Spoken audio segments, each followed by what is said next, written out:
and welcome to the January 2019 edition of the Bizarre Briefing. Happy New Year, everybody. Welcome to the new year. Yay. Oh. As our friends the Magic Dragons say, welcome to the new year. Welcome to the new year. I'll take your word on it. That's right. Of course, I'm Bryce Castillo, joined with Brandt Hughes. Hey, that's me. David Rowan. What's up? John Rael. Hi. This is the behind the scenes show where we talk about all sorts of YouTube channels that we make, podcasts, things like Scam School and Scam Nation, Modern Rogue, scamstuff.com. David does that. On the podcasts, like what? It's like, why is he here? That was a little bit of a weird delivery of like, oh yeah, we've got all these things, and yeah, Scam Stuff. I guess he does that. Yep. Well, if people don't know, sometimes we don't. Look, I'm just trying to think of if someone listened for the very first time. If we started talking about video stuff, it would be pretty apparent that we know the video stuff. Right. And we don't spend a lot of time talking here. Well, we don't spend a lot of time talking to David sometimes, and you're only going to be here for the first part of the show. True.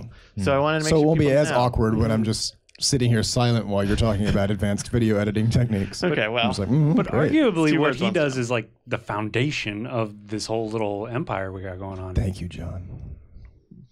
Kiss ass.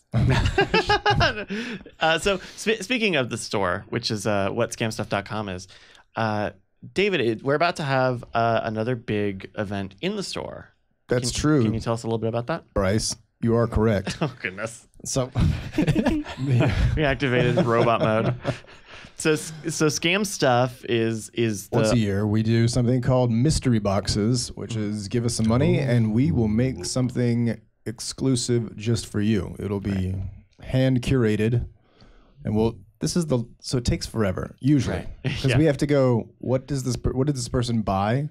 Like, do they have any of this stuff? Because we try not to give them the same stuff that they just bought like 2 months ago. Yeah. Second of all, like, what's kind of the general theme here? You know, and then finally, what do we think that we have that we can send to them and just give them like a tremendous value? So they open it up and they go, jackpot. Spent $99, $200 and something worth of stuff in here, maybe $300 or $400 worth of stuff in here. Yeah. Awesome. And then 5 days later or 3 days later, we just go silent and you never hear about it again. That's mysterious. Yeah. Yeah.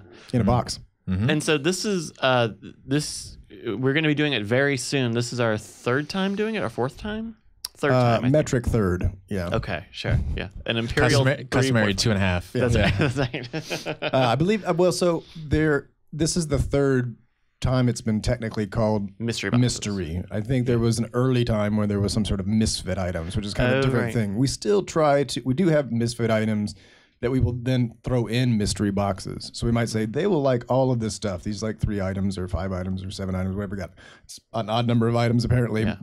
And then at the end we go, and also there's this product that was scratched or something, so we'll give that to them. Yeah. In addition to all the other stuff that we were going to give them from the mystery box. So the misfit stuff makes its way into there, but it's not just that. Most of the time, all the stuff is brand new and has passed all of the quality control checks that we have in place at our clean room facility.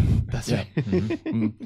Are there any twists this year on it, or is it just going to be more like making sure people get stuff trying to make sure people get stuff that's not like duplicates? I would say one of the twists is we have a product that's been on the store for a while that's gone through a couple of iterations. It's got a new design that's not made it to the store yet. So if somebody orders a mystery box, we're going to put in this particular product in almost all of them, I think. Wow.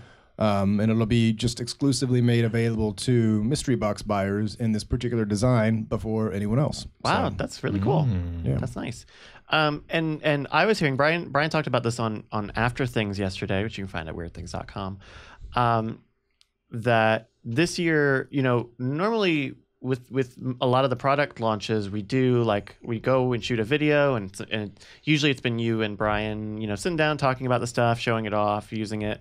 But he was saying that we probably won't even do a video this year for mystery boxes. Well, to be fair, those are both our stunt doubles that usually do those videos. But Ravid Doan. Yeah. Yeah. That's a stage name we use for something else. Anyway, don't Google that one. Yeah. but because he was saying, because that episode of After Things was all about email lists. Oh, okay. Well, so what we've done is we've made a list of anybody who's participated in mystery boxes before, and they are going to get a little sneak opportunity tomorrow to just sort of jump the line and say, give me one of this year's. And depending on how that goes, we'll then probably send an email to everyone on the list. Yeah. But we have only a limited number of these that we can make, and we know what that number is. And so we think that when we send those 2 emails, there's a pretty good chance that over the next, day or 3 days, that'll be most of the that's stock. That's going to be it. And there's really no need to just kind of go out there into YouTube land and And he was saying as much, because I think to paraphrase the story he was telling yesterday was that last year with the VIP list, I think like just those people getting access to it was like most of the units, or it was a lot of units on its own. And so it's interesting, and that episode was all about email lists and the power of email lists. So I recommend it if that's something that interests you. But it's interesting to hear that like just the email list and the store itself is large enough to kind of sustain, an event or like kind of an event sale all on its own without like a big video push. I think it might be unique only in the sense that anybody who's participated before has just opened their box and gone, like, the math is very simple. I see that I have 2x or 3x or 4x of what I paid. Yeah. So of course, when next year comes around, they're like, I'm sure they're going to take care of me again. And then they do it twice. And then it's like, okay, yeah, I'm just in for this thing. I don't know, for a new product, like let's say we had a new knife that's hidden in a pen. Yeah. And we called it the penmanship or something like this. Yeah. That might be more of an unknown. So it makes more sense to just tell everyone about it, because we don't know necessarily what the response is going to be, because they have no experience with that product yet. But this is a product that, even though it's different, it's the same in the sense that they have like some sort of reference for, I like this. I like every time it happens. It only happens once a year. And then people just jump in. Because I'm sure you've been getting prepared for mystery boxes. Oh, that's another thing that I should probably But how is that prep going? Is it like, because I'm on the outside of all the store stuff, so I only see ancillary, whenever we're around and doing something at the same time. But it always seems like mystery boxes is like a very like kind of hectic time. Yeah, and so what we did this year is we're only doing 1 level of mystery box, whereas in the past we did 2 levels. Yeah. And then we might do a second level maybe later in the year, but for right now we're just focusing on 1 level, so that will help, because last year I think it took maybe up to 6 weeks to get some of these orders fulfilled for mystery boxes. This year our goal is to have everything less than like 10 days. Oh, great. Which is just a ridiculous reduction in And so if you time. keep 1 tier of the stuff for this sale, that makes it quicker to get a lot of that stuff and out. Then we put together a bunch of different like permutations that can sort of serve as like base, like based on kind of customer profiles. We go, here's the base for that, so it might be like 2 products, and then we add another 2 that are custom to them. Yeah. But just by making all of that foundational stuff and having it in a box that we feel like is going to fit it, just cuts down on time considerably. Nice. Yeah. Sounds complicated. Yeah, but it's all like a lot of that work is like a lot of hand done work, right? In terms of like checking customer profiles and purchase history, or at least there's a bit of a like. So if we did a sale tomorrow night, if it started tomorrow night, like Thursday, we could start reviewing things and potentially have things out on Friday. But it wouldn't be. We would have the first, let's just say 50 out on maybe Friday, but couldn't have them all out. But but it's not like there's an algorithm that says make these boxes and put these stickers on them, right? It's well, I actually kind of joke about that in the draft of the email that we have is a joke kind of about the fact that it's just a big Elon Musk AI thing that we say, give us the thing. Yeah. Yes. All right, so I'm going to take a guess at what this product is. This slightly new design product is. You don't have to say whether I'm right or wrong. But you're welcome to say no to every. I'm probably right. Okay, here we go. Is it the Utiliquiche? It is not.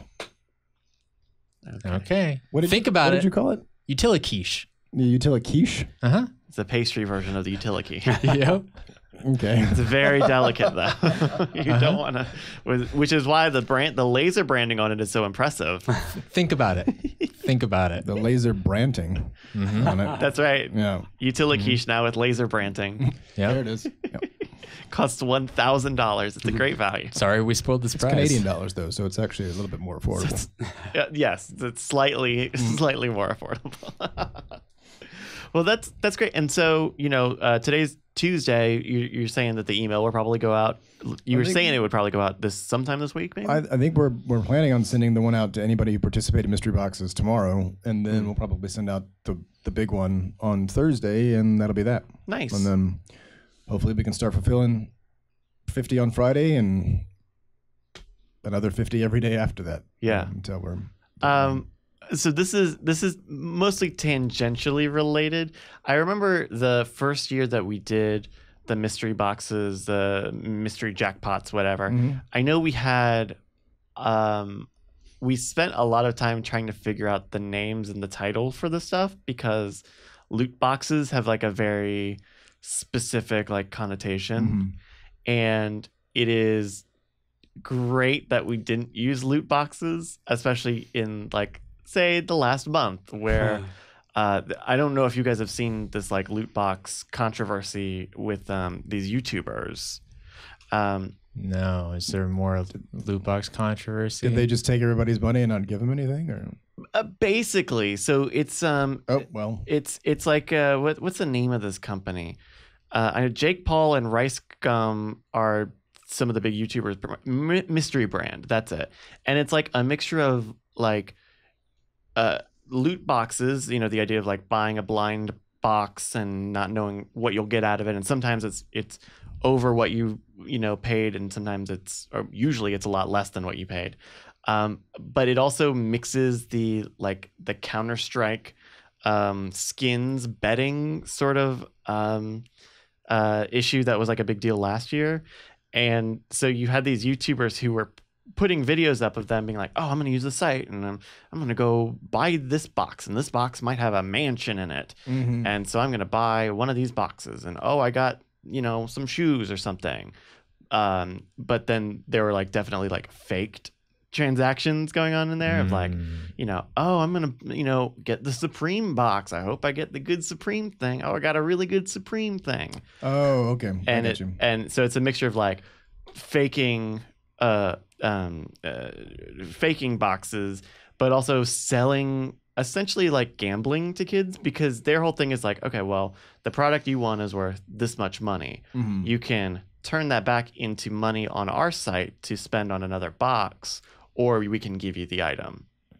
And also a lot of the items that they sent out were fakes. So the one part of our mystery box that's not a mystery is really the value. There's really no chance that you pay for the box and receive something that has a less than the retail value that you paid for it of the stuff. Right. Which is which is why I think, there's no trouble in what what we're doing at all, right? It's not like, haha, you got a paperclip. Yeah. Right. Somebody had to get it. But it's I remember that story dropping like last month or something, and thinking, I hope we're not using loot box anywhere on all of this stuff. And I don't think that we do. But it's a current topic right now, and it's kind of a hot button thing. Yeah, maybe it's worth putting a line or two in the email about or just hammering home that point that it's not a gamble in the sense that you might get less than you paid. It's just maybe the gamble is how much more it will be. Could it be a $400 item? Yes. Could it be a $170 item? Sure. So there is a little bit of maybe a difference, but it's not going to be like, oh, I paid $99 for this and I got $20 for the stuff. And certainly all the like returning customers will understand that the value here is legitimate. Yeah. I like how B Fiber just said, you're definitely going to get some candy. You just don't know what type of candy. Well, the other thing that we do that I'm guessing none of these other companies do is we have a satisfaction guarantee on every mystery box. So we send it out, and if you're like, I don't like it, send it back. Yeah. We'll refund it. Oh yeah, none of these other ones do that, because they're very similar to like a video game where it's no refunds, digital transactions. Sorry, kid. So, Just a little bit of some hot topical news here on the Bizarre Briefing. Wow. So we found out over the past week that quote, we've defeated the 5th mini boss of starting construction at the headquarters. I don't doubt that that's a direct quote. It is mini boss, and mini boss is one of the words that's been bandied around a lot the past week. Of course. So like just very vaguely, it seems like we can either begin or be done with construction in what I heard was 2 to 6 weeks. So that would be very cool. Begin in 2 to 6 weeks? I mean, I guess we could probably begin whenever. I don't know. I'm just saying we're very, very close to like the reality of stuff starting and people being able to see like direct footage and clips of stuff happening at the headquarters. Yeah, it's just everything's so icy and snowy outside. We can't do it's any winter construction right now. So. Yeah, it's pretty nasty out there. Yeah, what is it? 70 frigid 77 Fahrenheit, degrees. 75. Yeah. I had to turn the AC back on Yeah. because it was too hot. So that's a little bit of a construction update. We were waiting on a lot of things, and it seems like those things have finally come through. So, barring a catastrophe, fingers crossed, we can start soon. What day are we doing the Bizarre Briefing at the studio? That's what I don't know when we're doing the Bizarre Briefing today. Yeah. It will probably like moving all of this room, this podcasting studio over there. Be kind of an ending thing toward the end. No, I think it would probably be a sooner thing. Oh, okay. Because, I mean, most of all the set stuff exists, and one of the first things we'll do is do some sort of sound treatment for that room. So, it will probably be one of the first things that fully moves over to the other space. So then, what happens to this space? I think Brian will be sleeping into in a room again. Yeah, it will turn into a room. Because what I heard is that there was a bed situation in this house, and Brian would like this room back for a bed situation. So, but is he keeping the soundproofing up? That's what I want to know. No, no, I don't think be so. a nice, cozy, soundproof room to sleep in. Yeah. Okay. Anechoic chamber. Yeah. That's the only way I can get to sleep. Really? No. Okay. So construction will start soon. So construction's coming soon. Keep on the lookout for more information. Well, we should have some sort of more concrete information in the next episode of this show. So you would think There might actually be concrete information. that's nice. That's right. Pour a foundation. A good thing to keep in mind is that everything always takes longer than you expect. Right. That's what I was Yes. thinking. In the 2 weeks, quite. I'm going to see how Look, the 6 man, weeks plays out. I'm just passing along numbers that I've heard. And Sure. the numbers I heard were 2 to 6.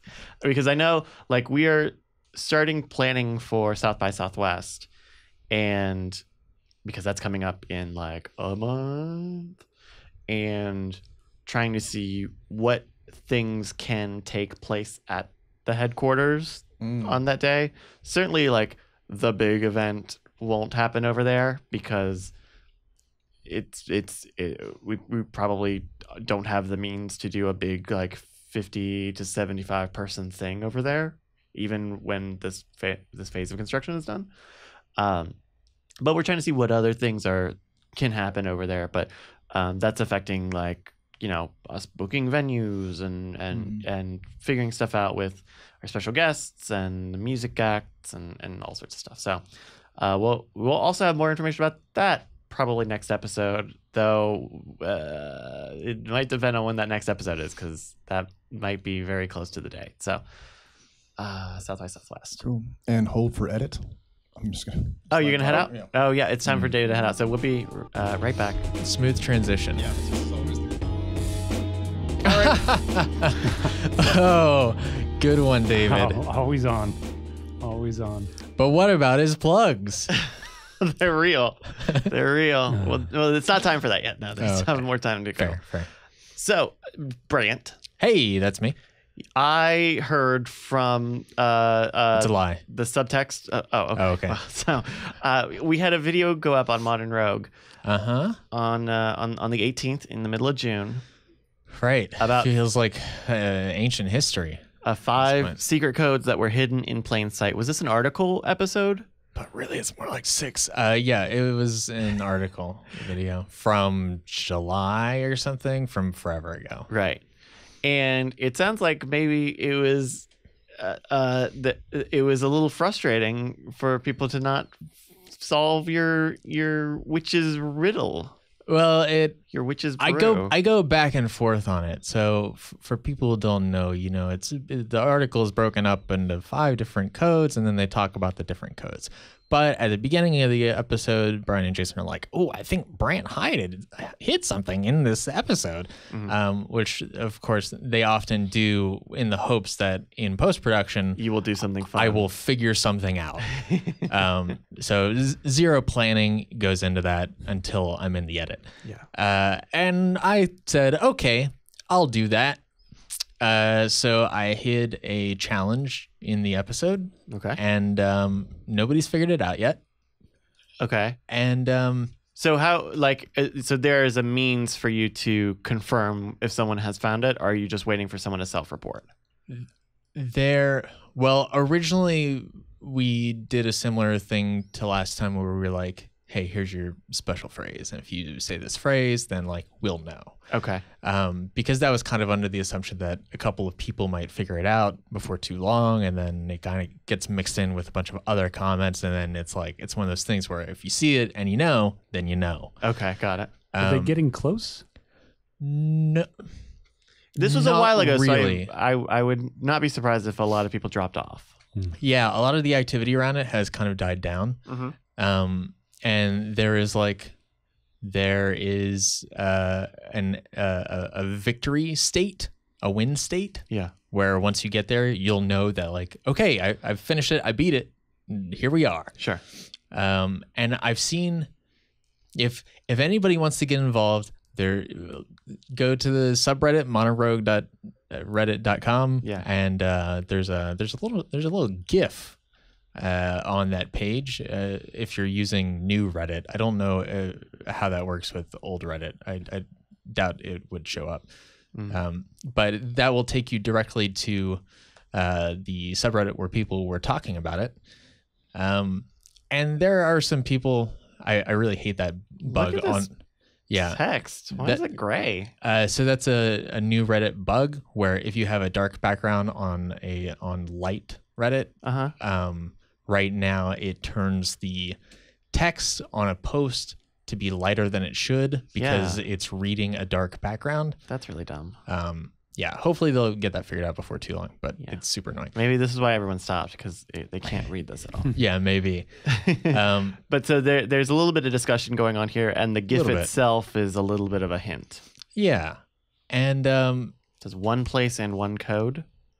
Is that right? So I'll give this for people because a lot of people have figured it out. That's the slow scan TV signal at the end, and that's not all that's there. I think a lot of people were like, "Oh, there's a thing here," and then they got it, and they're like, "I don't understand it, but I figured it out. I'm done," and they just kind of walked away from it. And I'm like, "That's not a reward. That's not the thing." Yeah. So I kind of go back and forth on it because on one hand, I'm annoyed that people haven't figured it out because it makes me feel like they can't figure it out. And when you design a code, it's really easy to get trapped into the curse of knowledge and to say, oh, well, obviously people can figure it out because of these reasons that I built into it.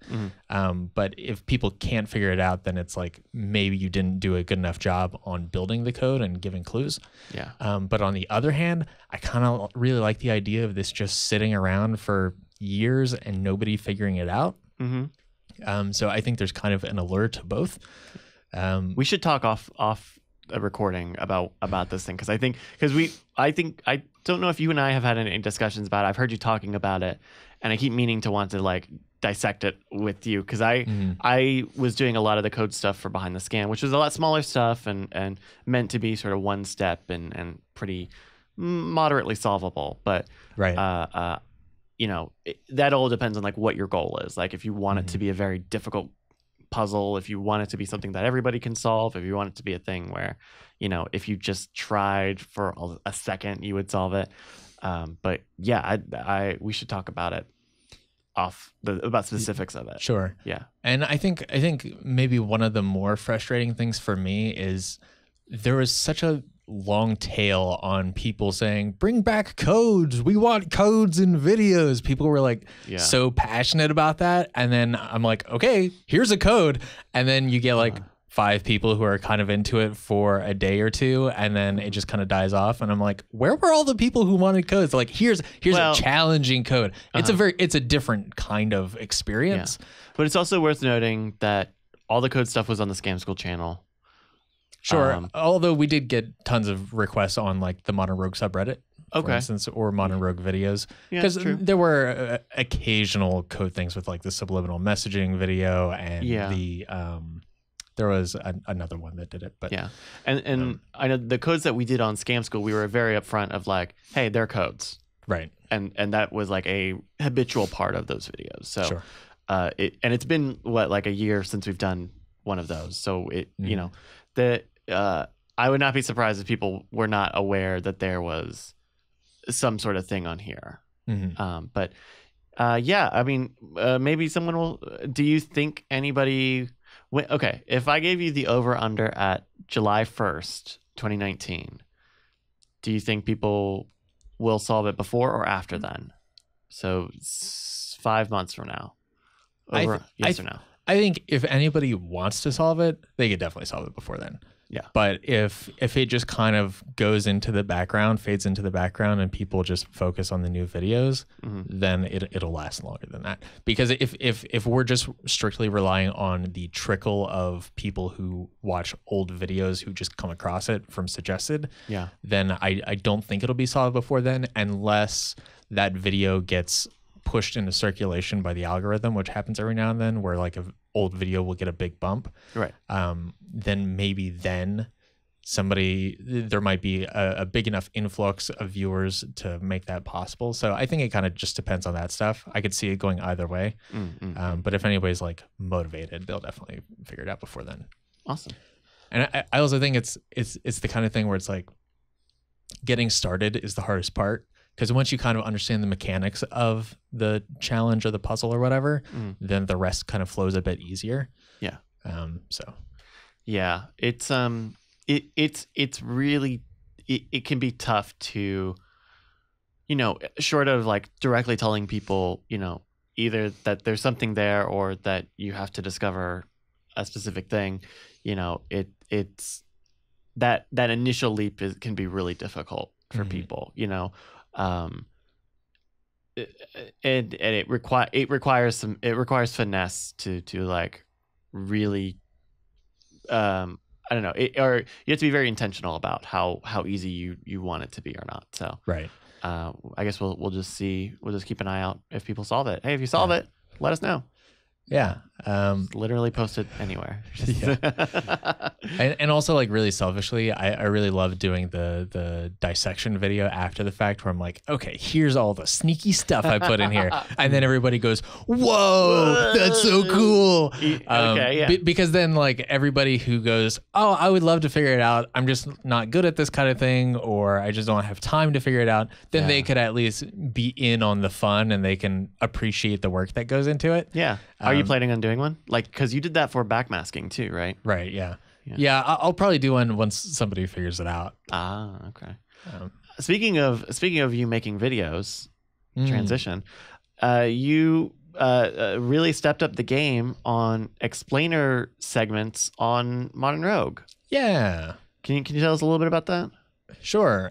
So I've done a number of them in the past where, you know, Brian and Jason kind of say something that's wrong, and you know, there are a variety of ways to handle it. Either you can cut out them saying the wrong thing, or you can put text on screen that says, hey, you know, they're actually wrong, here's the right thing. But in this case, I thought it would be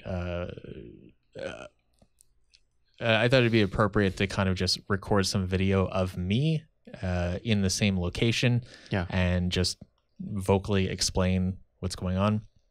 So usually it's a lot of like voiceover and graphics, but in this case, I actually got out into the woods at the same spot. Yeah, and set it up, and John helped me out with audio and stuff. That's my hand. Oh, yeah.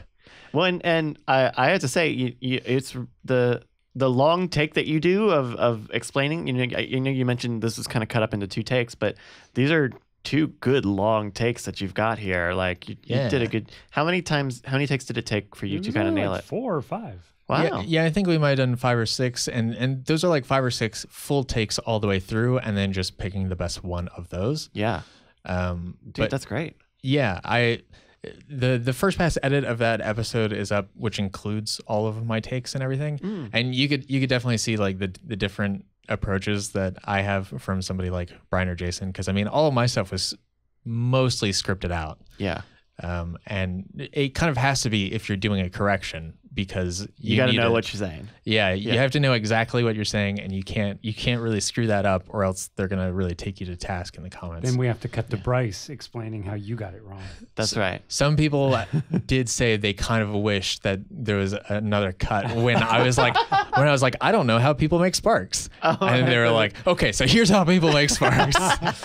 And you even got like Brian in on the bit. I did, yeah. Brian, because he was out there that day cleaning up. Yeah, he was just around, and I thought maybe it'd be kind of fun to incorporate him into it a little bit. It's a good bit. And you had the camera. Was that a camera lens that you had? Yeah, so it's a lens cap. Oh, okay. And nice. And I thought that would be kind of a fun narrative way to integrate this sort of thing of like, hey, we're doing this whole like separate thing. Yeah, that looks good. That's a good transition. Yeah, and then yeah, especially the first one was nice because it was the same scene, so there's a really strong effect of Brian and Jason are here trying to figure it out, and then it's the same spot, but they're not there anymore, and I am.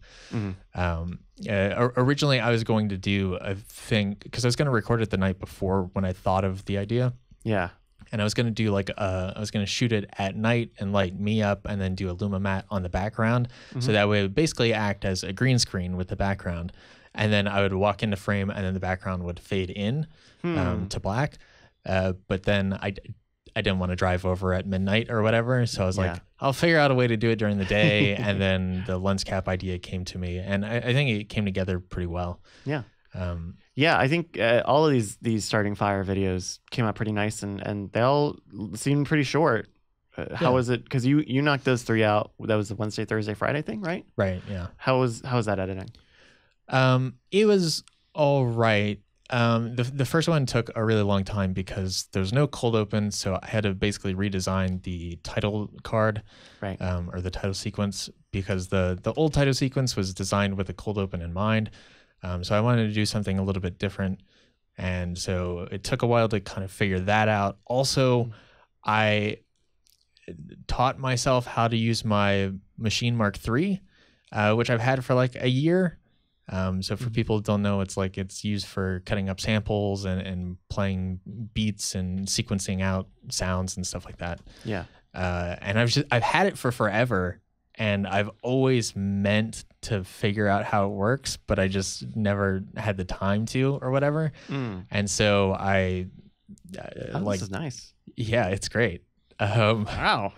And so Tuesday night or whatever, I spent 3 hours and figured out how to load up a drum instrument into it. And so when the text comes on screen, I'm like tapping out the drum hits and everything in time with it. Yeah. And I thought that was a fun what was that movie, Birdman? Sure. It was kind of in that vein because they had like a very impressionistic drum score that accented things that happened on screen. And so that was kind of a fun thing, but took time to figure out. Also, all of these episodes are in 4K. It's the first time we've published 4K video. The first Modern Rogue 4K on Modern Rogue. Yeah, nice. And how was the 4K workflow? It was fine. Yeah. You know, kind of I had to drop down the resolution a bit when working with it, but that's fine because I don't have a 4K monitor, so I can't even see the 4K footage in 4K. Right. Well, it's no different than what you've been doing for at least like the last couple years, right? Because you guys have been shooting everything in 4K. Not everything. we We've have only one had 4K camera. one Oh. 4K camera, and the rest were 1080. Right. The 4K cameras that we have now, the GH5s are, brand new. Yeah. Oh, Yeah. but I mean, The GH2s are only 1080. and you guys didn't have GH4s for everything? We only have the one. Oh, No. I Right. did not know that. Yeah, we only had the one, and that was always used for the wide shot. Okay. And so, you know, I have had to do a little bit of proxying stuff and a little bit of, you know, I never had to downgrade the resolution with the GH4 because it was just 1 in 3 streams or whatever that was 4K. Yeah. Yeah. I've had to do the 4K on the all GH5 stuff that we've been doing. Like when we've had the mailbag stuff, that stuff's been fine because I think 2 4Ks and it's only 2 video streams is usually okay. Mm-hmm. But then working with the proxies is fine. It's faster than working with the 1080 stuff. So I know for me it hasn't changed very much either, other than like making 4K assets. Right. Yeah. With this, there was a bit of like, okay, I have to rebuild up some of the CTA stuff so that way it can comply with 4K. A lot of my assets actually are already 4K because I kind of thought ahead of that with some of them. So like some of the grid backgrounds and stuff that we use, those are all in 4K. And so some of it was just scaling up. Some of it was like positioning, especially the CTA stuff is so specific with positioning because I have a extremely specific layout as it applies to the spacing of the CTA assets that we use, the end card stuff. Yeah. And it's like all of the end card stuff is actually shifted up vertically, so it's not centered in the way that you would expect it to be. Yeah, you have some extra text at the bottom there. Well, also just YouTube doesn't allow you to keep it centered. YouTube's Because of the bottom nav bar. Yeah. Yeah. So it's like it was a whole weird thing originally of figuring out, okay, where are the appropriate placements for everything and how are things aligned. So I just kind of had to readjust everything for 4K. But the episodes came out and I think they're mostly fine. Good hard sell. Well, it's been a little bit of a polarized response. Yeah. Which is really interesting to me because it's the exact same thing as Desperate Defense. Desperate Defense was, hey, here's a handful of ideas and they're all going to end the same. Either we're going to say this was effective or it wasn't effective, but those were all like, here are various methods to attack somebody. Yeah. And they were all relatively short videos, kind of self-contained. And these were the same things. Like, these are various methods to hopefully start a fire. And some people were like, this should have been one video. And some people were like, I love it because it's its own thing. And it was just really weird and all over the map. But I think the videos themselves are fine. Yeah, I do like the separating of them for like, I guess, in the future proofing sense of like somebody literally looking YouTube like, how the fuck do we start a fire with this method? And then that particular method comes up. Yeah. Right. That's a lot of kind of my positioning with the Scam Nation stuff is wanting to keep stuff smaller and more or less modular because partially for an SEO sort of thing, right? One of the ideas that we want to do is to be more upfront with the name, like the names of tricks that we're teaching and stuff like that, which kind of can be hidden if you are mashing a lot of things together, which is like, back in the old Scam School days when literally the title would not tell you anything about 5 tips to win a free drink at the bar. They didn't even put in keywords for like the name of the terms or the terms of the tricks that they were doing. Right. So that's a similar thing for me. And just to speak more to like a broader Scam Nation stroke is like, I would love for us to be able to like, say something and refer specifically back to like a video about a thing, right? So if we're teaching a trick and part of it is you have to do a Hindu shuffle, then ideally we would have a thing where you can go back and watch how to do a Hindu shuffle. You would have the Hindu shuffle video. Exactly. And so that way, anytime you do something that involves a Hindu shuffle, you don't have to spend half of the video saying, okay, we're going to reteach the Hindu shuffle. Right. And so that's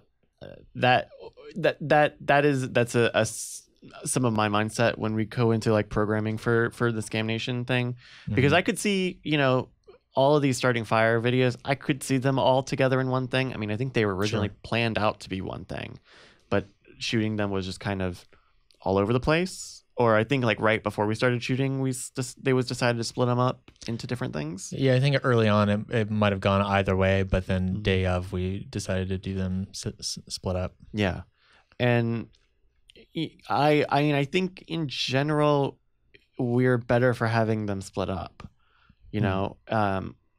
It's weird, on a metric side, right? Like none of the best one of the three is maybe a little under where some other videos are performing. But also if these were all one video, then you would be collapsing a bunch of views into like 1/3 of that, right? I don't know. It's an interesting thing deciding how active a channel should be versus how long the videos should be, because if you put all these together, it just would have been one video at the end of the week instead of 3. Right. And it all would have basically been all the same material in content. It's also interesting because we just came off of Rapid Response Week last month, which is another series of broken up videos. I think people had a lot fewer problems with those because they are so distinctly separate topics of discussion. Yeah. Although it was definitely a thing on the plate where we considered, like, do we just have a rapid response video where they just talk about a whole bunch of rapid response stuff? And I'm glad we went with a separate route on that because it's very cleanly broken apart. Yeah. It gives you enough time to get into all of the details on each specific topic. Right. I mean, if you put all of these together, you wouldn't end up with, what is this, over an hour, 70 minutes of stuff. It would be cut down versions of all of this probably. Right.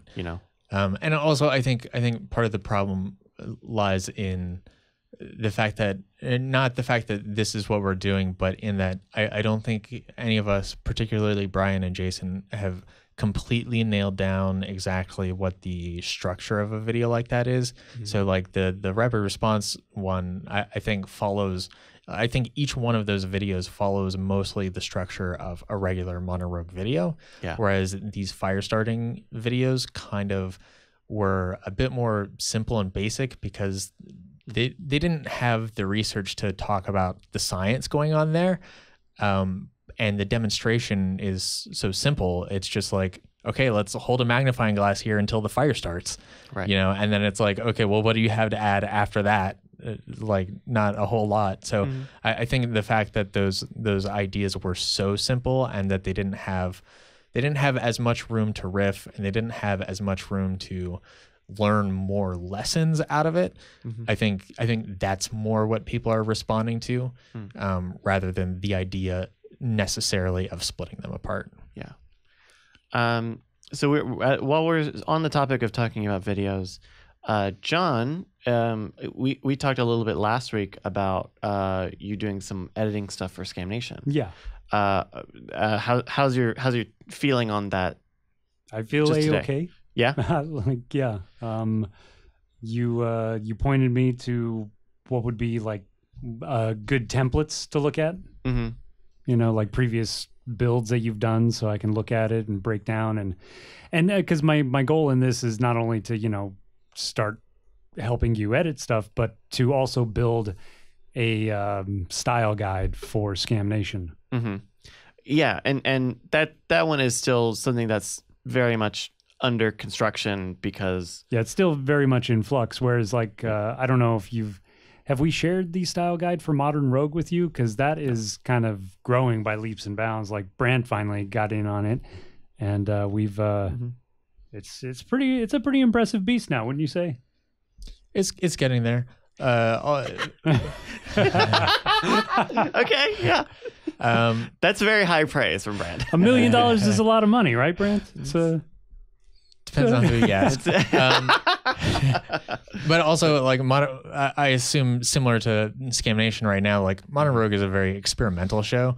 Yeah. I mean, just with the videos we were just talking about, it's like totally different title sequence, totally different assets in a lot of ways, totally different ways of presenting information. Yeah. Rules keep changing, man. Yeah, Yeah. It's always kind of in flux.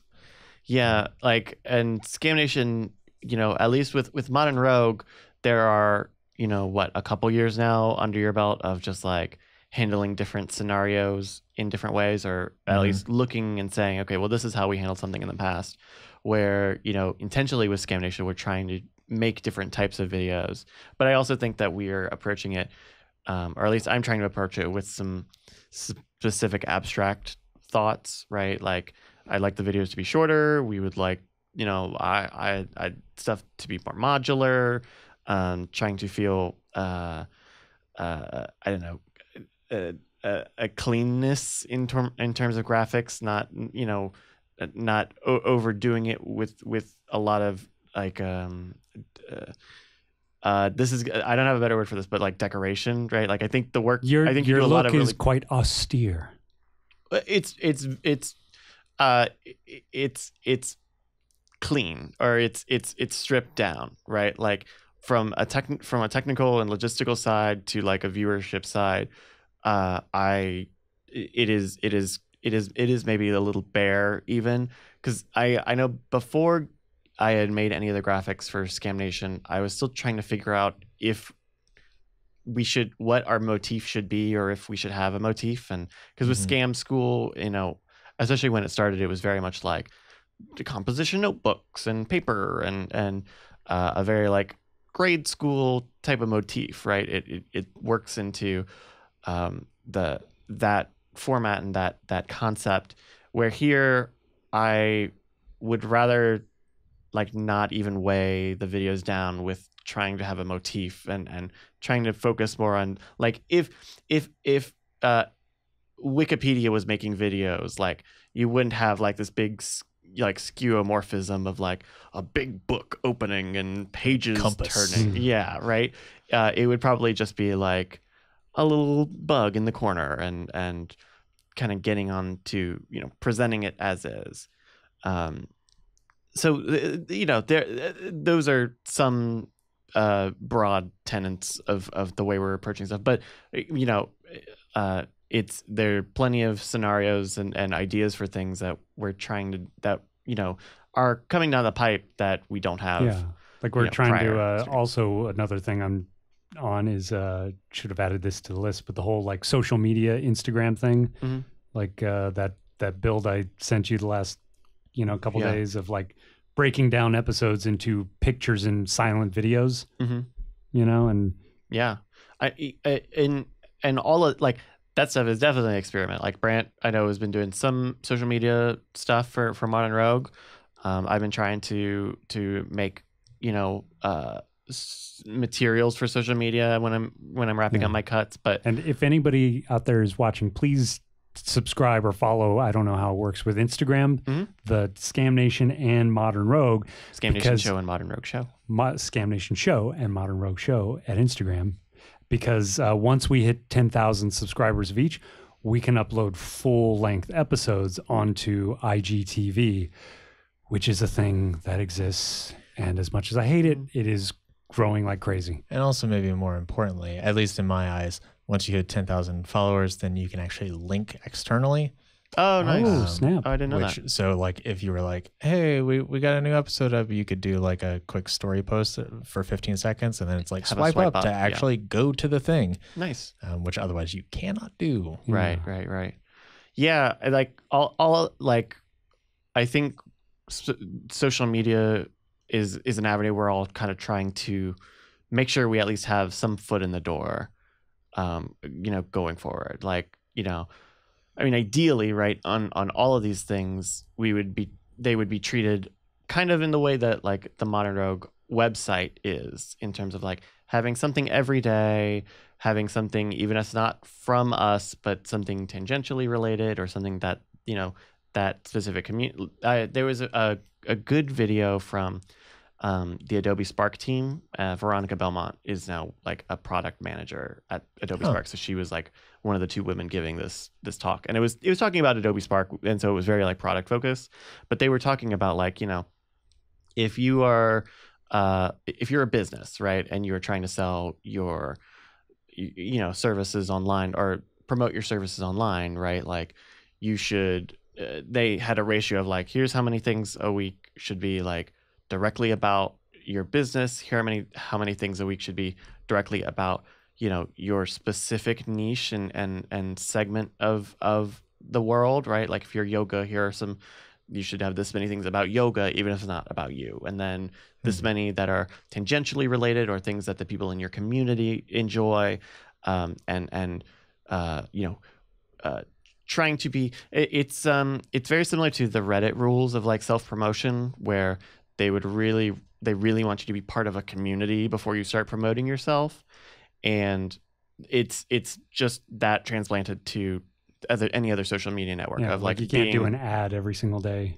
But more specifically, like making even soft connections to other things. Like if we had more time to deal with like the Scam Nation stuff, like we would follow other magicians and other outlets that are covering magic and people who are making magic props and just retweeting stuff or quote tweeting stuff, like having more activity of stuff that we didn't even make, just as terms of like being in the landscape and not being in a vacuum, which I think is kind of what we're good at, is making stuff and making stuff in the vacuum of like, okay, we're generating a thing and now we're putting it out, which is different than social media, which is being a part of the landscape and connecting both your own content and other people's content.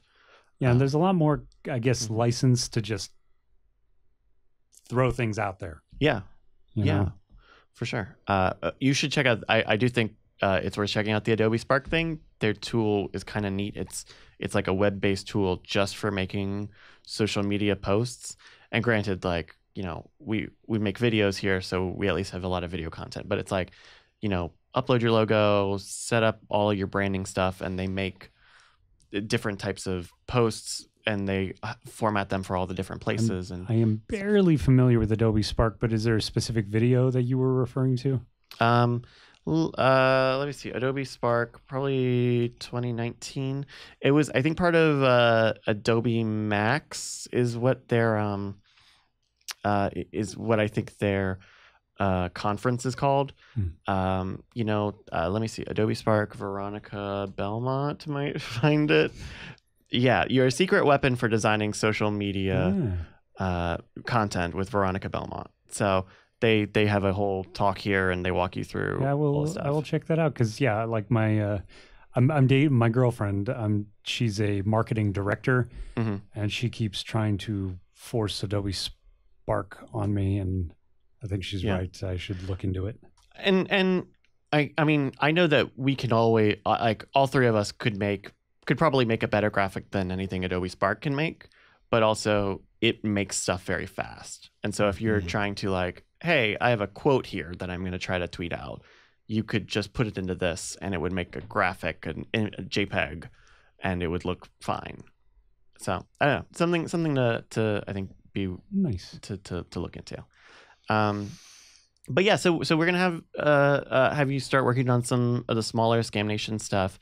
I think, you know, the release schedule that we've got now is trying to always have something on Thursdays, and I'd like to go back to having our second thing of the week be probably on Tuesdays. Nice. And we're in a period. We're kind of in a soft period now with Scam Nation where we want to very gradually build up in terms of expectations for the audience in terms of it, because we went from having Scam School and Scam School Remix plus the occasional like product video, which was 2 to 3 videos a week, down to 1, maybe 2 if I can do 2.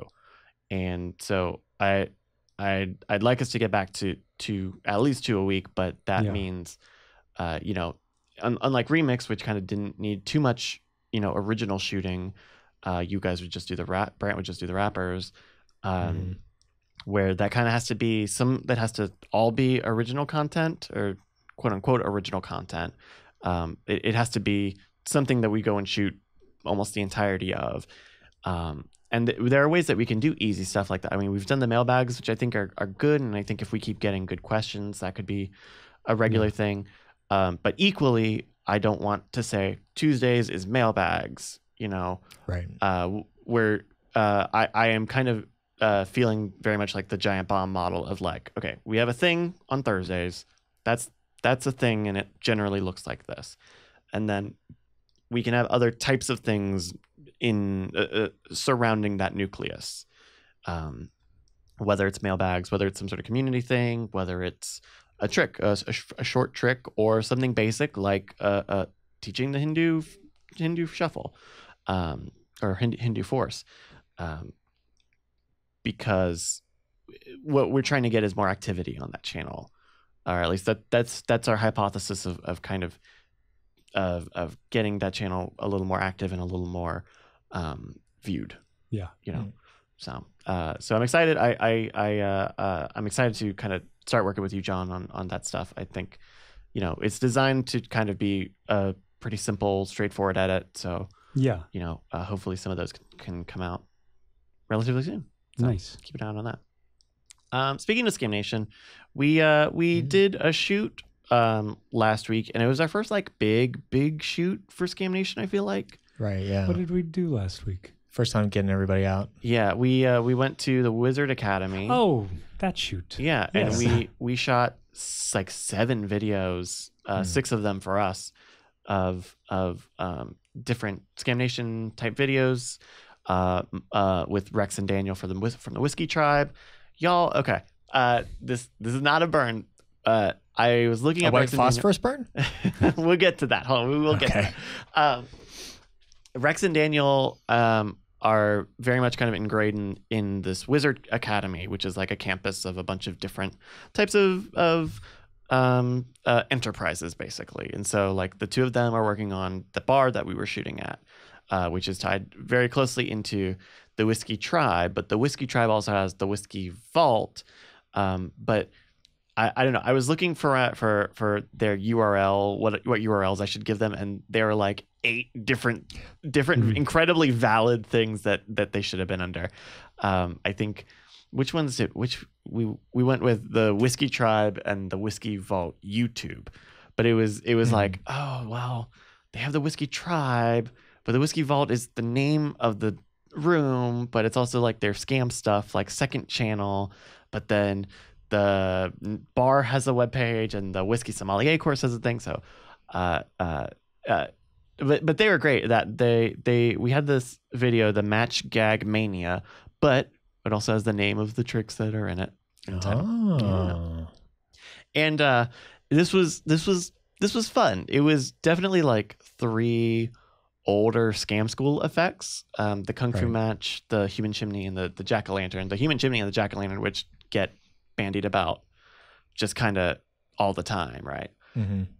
There was one thing in editing this. So when Brian teaches the Human Chimney, where you breathe in the initial ignition of a match, one of the chemicals gets inside your lungs and draws out the water vapor and turns it into a vapor. And so you open your mouth and it looks like there's smoke, and it's actually vape juice. And he said in... Oh, so that's why it's Scam Nation, Vape Nation. That's right. Gotcha. Scam Nation. And when we shot it, he was like, one of these chemicals... He made a point to like point out like, oh, I think there's like white phosphorus in this, which is an incredibly dangerous, deadly chemical. And I mean, he said it to illustrate the point that like, you shouldn't be breathing in chemical fumes. You shouldn't eat match heads. All that stuff is dangerous.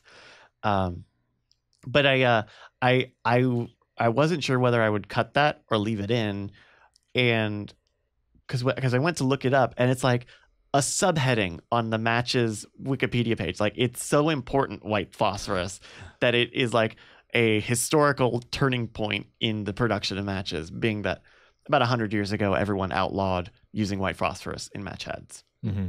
And I was hesitant about that because no match you're going to find today has white phosphorus in it. None of them should have it. And when you look up the Human Chimney, it's all Scam Nation or all Scam School stuff. And so I think I ended up having to cut it out. And I think there's one instance of them like kind of talking over each other where one of them says white phosphorus, which was quiet enough where I don't think it's like a big deal on its own. But it was a thing where like we are essentially an authority on this. I mean, Brian's literally been teaching it for 10 years. Mm-hmm. So he should probably not be saying there's white phosphorus in matches. Right. That seems like kind of basic level, just some basic level research. So that's. Did you have your own explainer segment? No, I just cut it out. My alternative would have been to have a lower third on screen that says actually white phosphorus hasn't been used in 100 years. But then that becomes like not just refuting the fact, but also refuting the sentiment, which is that matches are dangerous. They are dangerous, but it undercuts it if I say, well, white phosphorus is not in there. There's a non-zero amount of undercutting that I didn't want to do that, so I just cut it all out. But the stuff from that shoot came out really well. I think this match one that came out last week was probably the most difficult in terms of coloring. For some reason, the cameras were not like super, and we've been doing a white card thing with the cameras a little bit more lately, and generally that gets everyone kind of where they need to be. But for some reason, this one it wasn't even close with some of them. So yeah, I keep thinking about that white card. I keep thinking like for a single camera shoot, that's the perfect solution. But for multiple cameras, it's like. In my mind, I'm like, shouldn't we just all use an automatic setting that's appropriate? And that way it's all the exact same, like the daylight setting on the GH5s. But the lenses are different too. Oh. Like you just can't win. The lenses will give different casts also. Yeah. And I like specifically like an auto set. I wouldn't want it to be on like an all auto setting because then you just have them mid-video. Well, I don't. Yeah, definitely not an auto setting where it's adjusting, but like a formula setting that they have in the camera. And also, you might run into problems for like this match video. I would imagine the camera that is on the right side of the wide, which is pointing to the left side, is probably going to get more blue light than the opposite camera, just because of the way that the light is bouncing into the scene. Right. We had an open door providing a lot of natural sunlight, and the inside of the place was very warm. Yeah, so you have really warm light inside, and then this big flood of super blue light from outside. Yeah, there was a little bit of that, but there was also, I think the center camera was just way warmer than it should have been. Looking at it out, like I think I being in the space, things look a certain way, and looking at it in the footage, it was definitely that was the bigger culprit than the side ones. But I also think that the rest of them were probably a little more straightforward in terms of the coloring. So let me just ask though. Okay, did you use a color chart? No, I don't use the color chart stuff. Just the I know. well, just the resolve workflow. I felt like wasn't. I did it a couple of times, and it seemed like it did something, but in more cases than not, I'd still have to go in and fix it and touch it up, which took about as much work as doing it manually in Lumetri. So, so no color chart. All right. Okay. What? Oh my gosh. I'm very much on the fence about, the whole color thing in general. No more colors. John Rowell says it here. No more color. Screw colors. I mean, if we wanted to go all grayscale, I am on board with it. I think that's going to have trouble with the magic stuff. I think that might interfere a little bit with the magic stuff. Hey, you're going to have to perform for colorblind people at some time. What? So I'm equal opportunity. Bryce doesn't want here. to perform for colorblind people. Oh my goodness. Okay. Last big topic here. So last month we talked about the Night Attack album, All's Well, coming out, and it came out, and it seemed to perform very well. It hit number one. It hit number one in all of Amazon. in terms of like literally all Amazon music, just all albums. We have a screenshot here from the From Amazon? From Amazon here at it being number 4 early in the day, and then at some point it ended up being at like midnight or something. That's why I don't have a number 1 on here, because The witching hour. it was like an hour after we turned off the stream and went home that it hit number 1 on Amazon. It was number 3 in iTunes for the better part of a day, right behind A Star Is Born and a new country album that had just come out. So it did very well, and then it hasn't shown up on the Billboard charts. We can take a look at the Billboard charts for today, but I'm gonna assume that it's not there either. All right. And we don't know why. The guys have had 3 albums that have charted on the Billboard charts. 2 of those were hit number 1 on comedy albums, and it had, it's not up here for today either. In all of those cases, we didn't really have to do anything special. Kind of the word that we got from someone within the past few days. John Billboard called and said they were saying that we needed to sign up for like Nielsen SoundScan for them to start tracking stuff, which was never the case in the past. And so we're not sure if we were given wrong information about the pricing of the album in terms of what is acceptable for that. We're not sure if maybe something has changed and you do have to register with Nielsen. We don't quite know, but we definitely know, at a point in the day, we were number 1 on all of Amazon. We were consistently in the top 10 for an entire day on Amazon. We did incredible on iTunes. So, because I was expecting the Billboard stuff to come up and seeing it in the top 200 albums for the week. Like I really thought it would be like in at least the top 100 of just all albums of the week. Right. Especially just because sales are down. But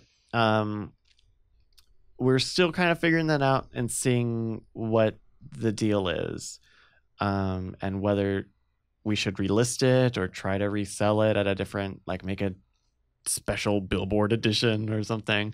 We don't know. We don't have any thoughts for plans on that yet, but we would like our win. We definitely won. We definitely beat out unnamed Rick and Morty soundtrack, which has been on the top for literally 15 weeks. So, I mean, you can't compete with the intellectuals. So, and I'm convinced that this Rick and Morty soundtrack is a vinyl pressing. Huh. I'm 80% convinced that superior sound quality. That most, if not all of this, is from physical vinyl sales, beating out, a bunch of other comedians' sets. So outside of bragging rights, yeah. What are you looking to get out of Billboard placement? Well, it is mostly bragging rights, but also that is, I think, especially for Brian and Justin, that is one of the conceptual elements of the album, was giving back to Stephen Cogswell in the form of giving him a number 1 album that he made. Okay. And look, that's the concept, and they're sticking to it. And I think we all want that to be the case, but we don't quite know what that means with the reality of the Billboard charts, because there are definitely a lot of sales, but we just don't have them recorded down. They're not that specific notation on, the archive of all Billboard charts doesn't exist. It's just what we have in the moment on these various store charts, which are not archived. So, I mean, we've saved screenshots and stuff, but you know what I mean? Right. It's not a ledger of sales history. So Tears in the Rain. Well, we'd like it to not be that. So I think that's very apt. All right. We have just a little bit more time here to talk about some off-topic stuff. Brandt. Sure. We could skip this if that was just a joke. I mean, it was mostly a joke, so I'll just have a one-off line. Sure. You ever go into a house and in all of the bathrooms there are just no hand towels? How are you supposed to dry your hands? Well, apparently paper towels. Yes. Which you might as well use like toilet paper at that point. Oh, like it's the same thing. Come on. If you have hand towels, why would you not just put out your hand towels so that when you wash your hands, you could dry your hands with a towel specifically designed for drying your hands? This is not a fight I think you need a better punch at the end there. See, here it's called hand towels. Oh my god! Oh, there we go. The great Jerry Seinfeld. There's your punch. What's the deal? Yeah, no, I'm not getting into this fight. This is not my home. This is not my hand towel. I'm policy. just saying, it makes a lot of sense to have hand towels. Well, you know what I'm You should curious. ask Bonnie about that. Also, I've been in bathrooms in this household before. Not to put anybody on blast, but a little bit putting on blast right now. I've been in bathrooms in this household before with no hand towels, no paper towels, Yes. no washcloths, nothing. Just like, I guess you got wet hands now. Yeah. Well, you know what I'm When I wondering? think that's why the paper towels were put out, as I'm if there wondering- are not hand towels. A concession of like, well, okay, here's something. Basically. Brent, you know what we got to try? Good you grief. need to bring in one or two of your own hand towels and put them in the bathroom, and we'll just No. see if they're still there. Dude, I've got nice hand towels. I'm not giving up my hand towels. Yeah, you're gonna be out It's an hand experiment. towels. Yeah. What experiment? That's see the what most happens. See passive if they- aggressive thing. Bonnie No, would it hate really you. is. No, Yeah. see She'd if be they like, disappear. whose towels are these? Like maybe Does it's he think we don't have enough towels? Yeah, maybe it's something where they just don't like hand towels, and they're like, "Who put hand towels in here?" Hey, Who doesn't like hand towels? Maybe they're not as sanitary. You got sticky kids around here touching hand towels. I don't know. All right, John, I'm putting a minute on the clock here. You asked for a little bit of time to talk about movies. Yeah, I just wanted to say I watched Annihilation, and I remember there was that controversy, like the producers got in a fight and they didn't want to widely distribute the movie. I'll take your word on It it. was the guy who did Ex Machina, and I remember him being upset that the studio sold it to Netflix outside of the U.S. Yes. yeah, the reason they did it is because one producer was like, "Hell no, this is not going to theaters," and the other producer like backed him up. It's like, "No, director's final cut or whatever." And I gotta say, whatever director put his foot down, he did them a huge favor for not allowing that piece of crap to make it in theaters. Well, in the U.S., it was in theaters. Was it? Yeah, that was the whole thing. Everywhere else, like in Canada, it was on Netflix day one, and it had a theatrical run. Let me tell you, if you paid money and walked into a theater and were stuck there for 3 hours for that, like that was a huge No, tell me more mistake. about who I think Annihilation is nebulous. I think it's a very nebulous film, but I enjoyed my time with it. Did you? Yeah. I enjoyed it as well. Yeah. It wasn't very accessible, but I Was it the enjoyed it. lack of storytelling? Was it the fact that the movie took an hour to begin? I mean, it's been like a year and a half since I've seen. yeah. It's I haven't have watched no it idea. lately. Is it on Netflix now? It's on Amazon Prime, I want to say. Really? Oh, interesting. But if you I want think to that checks see, out.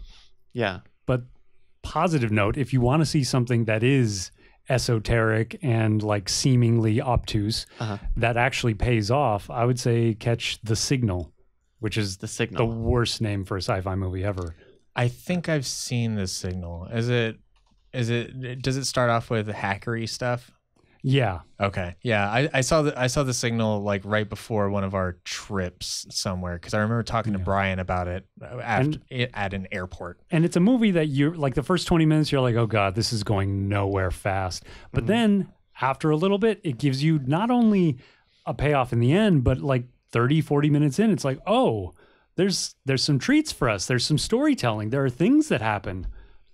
Okay. It's a little schlocky at times, but I think it has some fun with what it's trying to go for. Yeah. And I can't fault it for that. Interesting. Yeah. No, I had not even heard about this. This is from 2014. Yeah. And if you read the description or watch a trailer, you're going to guarantee yourself that it is a story that goes nowhere, that has nothing, because they buried the lead. And I'll just tell you, like the first few, like 30 minutes, not a like not Okay. a bone. I'm sure they would feel it's a spoiler because they hid this from every amount of PR or whatever. But it's a movie where people get their limbs replaced by like super alien power. We don't know what they're replaced with, but they Like Revolver Ocelot. essentially they get like Okay, now Brother! brother. so it's kind I of don't like know a why I said weird flip the script superhero tale of Yeah. people who've been kidnapped and forced with superpowers. Huh. And that's what the movie's about. Okay. And they totally buried Sounds- the lead. Sounds a little like, and I'm saying this knowing nothing about either of these movies, but that sounds like Upgrade. That sounds a little bit like It does sound Upgrade. a little bit like that. And I haven't seen it's- Upgrade either. Yeah, Upgrade. It's different. I haven't seen Upgrade either, but Okay. it's different. I mean, I believe it's different. Yeah, but okay. Well, there you go. The signal. If we're ranting, okay, I'm gonna have an off-topic rant. So, over the past couple Full house.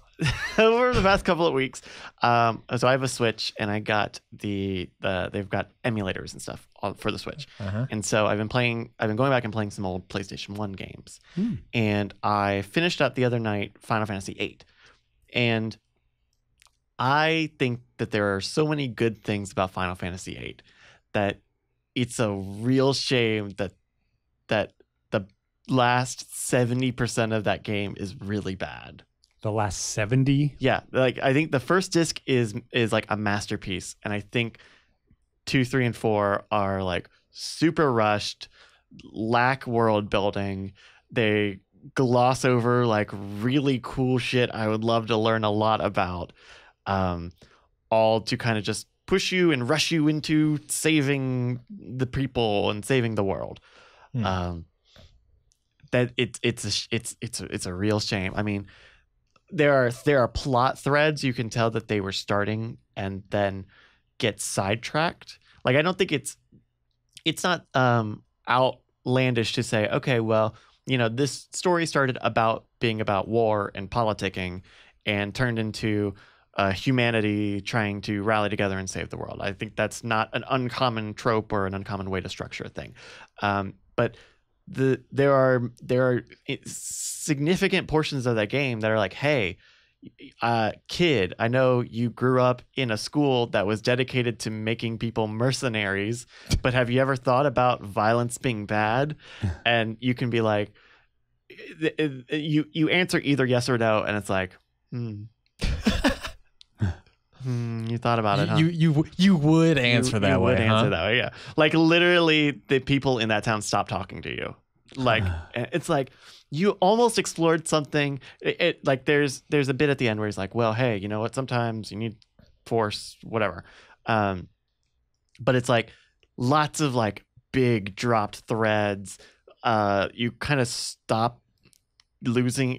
You sort of stop developing the characters, and there are so many good things. I mean, doing a modern day sort of time period for a Final Fantasy game, having high tech stuff, but mixing in fantasy and magic and like weaponizing magic. Like they explain magic. Like, hey, there is magic, but the thing that like soldiers use is a different type of magic, and that's Nanomachines. No, they call it paramagic.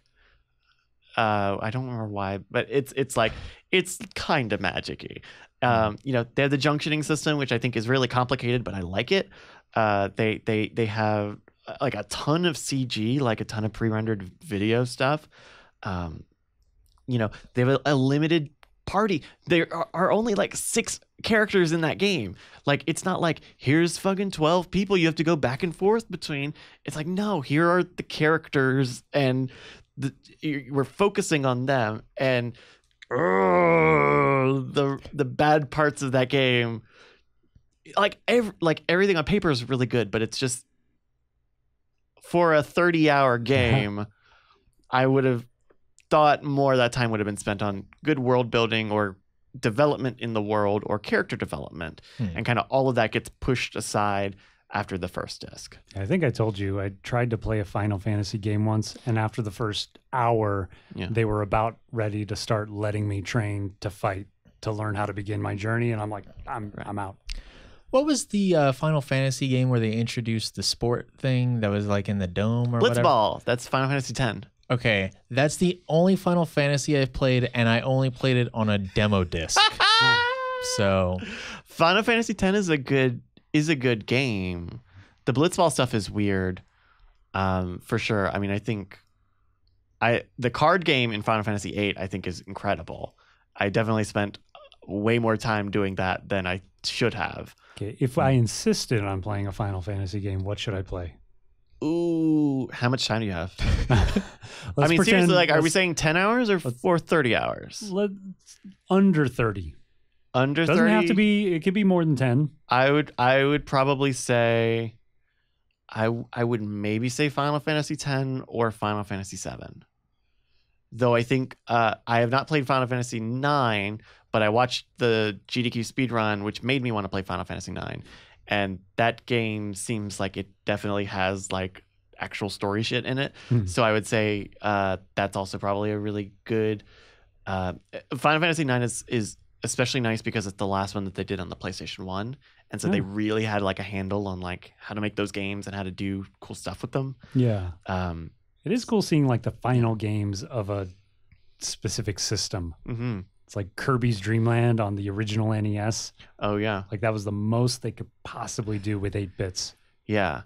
There's always like really cool I don't know, evolutions of like what people can do with the technology. I was playing Mega Man Legends 2 and I was just like blown away by the stuff that they were doing, and I went back to look, all that stuff up, and like a lot of the stuff that they were doing in terms of like, tons of voice acting, like in-engine cutscenes, like predate a bunch of bigger games that used all that stuff, like Metal Gear Solid. It is really cool going back and seeing like what they could pull off with relatively limited technology. Well, speaking of that, no Star Trek talk. Any Star Trek update? no, No. Okay. no. You need a break from a binge. From 3 consecutive binges. Yeah. Yeah. I played Return of Obra Dinn the other day. That's right. How far did you get? I didn't get to watch all your stream. I beat it. Nice. I How long? Does it take? 7 hours or so, probably. That's pretty good. It took me 10 my first time. And I did most of the solving stuff offline. Oh, okay. Yeah. Because I just didn't want to get like too many hints about things. Mm-hmm. But yeah, that's a cool, neat little thing. I think towards the end, I had to do a little bit more of like, okay, I know that these 4 guys are one of these 4 guys, and their names aren't said anywhere, so I just kind of have to guess different permutations of them. Oh, were you like brute forcing it? Just for like a couple select people. Yeah. But other than that, there's a lot of really fun problem solving and finding like little clues here and there and piecing stuff together. Yeah. It's really neat. Return of the Obra Dinn. Yeah. It's from Lucas Pope. He made Papers, Please. Mhm. It's really good. Yeah, it's cool. I replayed it on the stream, on the Night Attack stream, like the day before you streamed it, and I only meant to do like 2 or 3 hours, but I just kept like figuring them out again, because it's the sort of thing you could replay it given enough time, because it's not complicated enough where you need to like learn how to play it. And the detail, like there are only a few people you're going to remember the next time you play through, if you remember them at all. And for me, it was mostly like, well, I know that this is like the important character, but I don't remember which person it is, but I know to be on a lookout for the clues that give you this person. Right. And so like after like hour 3 or something, I was like, well, I'm 75% of the way done. I might as well just do it all. I got up to the ending stuff, the 100% ending, but I didn't play that on stream because people should support that game. Yeah. So yeah. I watched One Punch Man. It's a good show. The anime. Yeah. Had a little bit of qualms with a couple of the characters in there, but like generally speaking, that's a very fun show. It is fun, and it feels conceptually a little subversive. Yeah, I mean, from a lot of anime stuff. I guess I should say I am not a big anime fan, which is kind of why I love it. Yeah. Yeah. I mean, like anime can be very formulaic. And so anything that breaks out of that formula is especially or especially like refreshing. openly mocks the formula. Sure. Yeah. Like One Punch Man, like there's so many like different little tropey things that it's poking fun at. Yeah. Yeah, and it also felt like I'm sure this is maybe more me bringing to it than it's giving me, but it felt very like commentary of comic book culture and like superhero culture that we're in right now, where it's like, oh yeah, don't worry about this dude. He'll never get hurt and he'll never die and he'll always kill anybody who comes across him. And look at how absolutely depressed this dude is because there's no challenge in life. Yeah. But yeah, it was. I think I didn't finish that first season, but it is good. And they're coming out with a second season. It's a pretty quick thing. I think it's Is only it? like 12 episodes or something. Oh, wow, that's it's nice. a small season. It's kind of weird to me how One Punch Man and My Hero Academia came out at the exact same time, but now My Hero Academia has like 3 seasons or 4 seasons or something like that. Yeah, it's weird. It's programming for anime stuff. Yeah, I looked into it a little bit, and One Punch Man like kind of shifted production companies for the next season and different director and everything. So I wouldn't be surprised if there was just like logistical production obstacles. That makes sense. I mean, those animes are always expensive and time consuming to make. So, Oh, and just like I love so much. You see it especially in the first episode of One Punch Man, but like when they get into the fight stuff and the art style devolves as things get really intense. Oh, it's so incredible because it just like the art style totally changes for effect and impact, and it's really phenomenal. Yeah, nice. That's on Netflix now, right? Yeah, that's how I saw it. All right, we're out of time here, so we need to do plugs. Brandt. Plugs. No, mine's real. There we go. Okay, that's what we were looking for. You can find me on Twitter at Gatowag, GATOWAG, or Instagram, or Twitch, or twitter.com/modernrogueshow, or the Instagram for that as well, or here. Yeah, on this show. John. All things Skeptically Pwned, PWND. Right now we're doing our series of Buy It or Burn It, where we put DVDs for sale on eBay every week, and every time they don't sell, we set them on fire. So, wow, check that out. Yeah. What is it again? Skeptically Pwned? Yeah. Okay. It's like the typo. The typo. The Fat fingers. Oh yeah. Lead speak. PWNED. You would think it would be owned, but then it's the P. Owned. Yeah. You can find me on Twitter at BrightcastBRYCS. I do a lot of pretty this young. streaming. He doesn't get the reference. I'm not a gamer. Yeah. I'm not a real gamer. You can find me on the Twitch channel here, twitch.tv/nightattack. And I have a new podcast called Trending Lemon, trendinglemon.com. We've got like 7 episodes now. what? Yeah, it's a lot of fun. We take online quizzes as a means to interview people. So it's pretty fun. This show is called The Bizarre Briefing. You just listen to it. You can find past episodes and show notes and all sorts of good links at bizarrebriefing.com. Or if you'd like to follow us on YouTube, youtube.com/scamstuff is where we post the video versions of this. We record this around the end of the month to talk about the month before. So we'll probably be back in 3 weeks or so to record another episode. But until then, bye everybody. Hi. Bye. See ya. Diamond Club hopes you have enjoyed this program.